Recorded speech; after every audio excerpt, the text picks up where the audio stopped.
back to people feeling like they wanted a trial, like they feel they didn't have closure.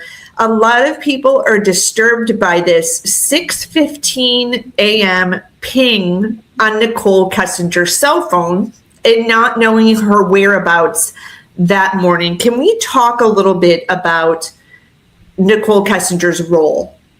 Yeah, okay. So let's talk about the broader picture and all. Let's talk about the ping. Tried one of these in 2019 on a ping. Remember that cell phones, we have this thing about we don't understand cell phones. Cell phones are nothing but radio waves. That's what they are. And they bounce off cell towers. It is not an exact science.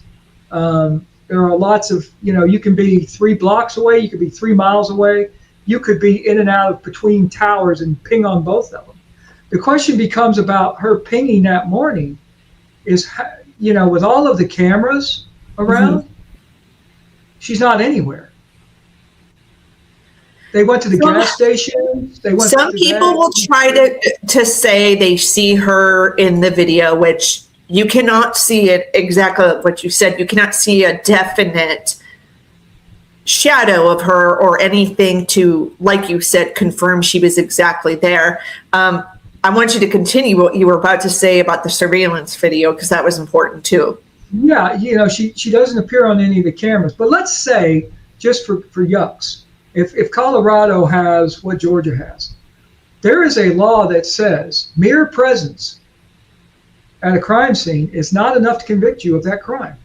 So let's say she was there. Okay. How can you prove without him telling you she was involved? There's no prints. There's no forensics.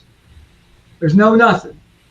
There's a ping of a cell phone. Are you going to spend, if you are a taxpayer in that small town, in that county, do you want your prosecutors to spend $1 million plus and the defense to spend $1 million in public defenders over a ping of a cell phone without anything more?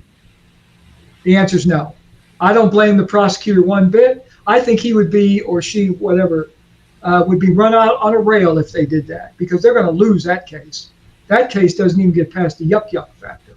So they're going to lose that case. So they're not going to, and they have it done. And you think that the FBI 6-7 years later is going to want to come in and try to tie in this girl now? She wasn't bad on the tape. She wasn't unbelievable on the tape. Maybe she just got locked in with a bad guy, and she knew just enough, but not enough to be involved. How can you prove she didn't? You're going to rely on this guy that's been in prison for 7 years to lock it in for you? And what's his motivation to do that? What's he going to get out of it? Why would he come from prison to rat her out after all this time? And what's most important is she didn't stay with him when he went to jail. Would it take him to come forward and say she had involvement for this to even be a possibility?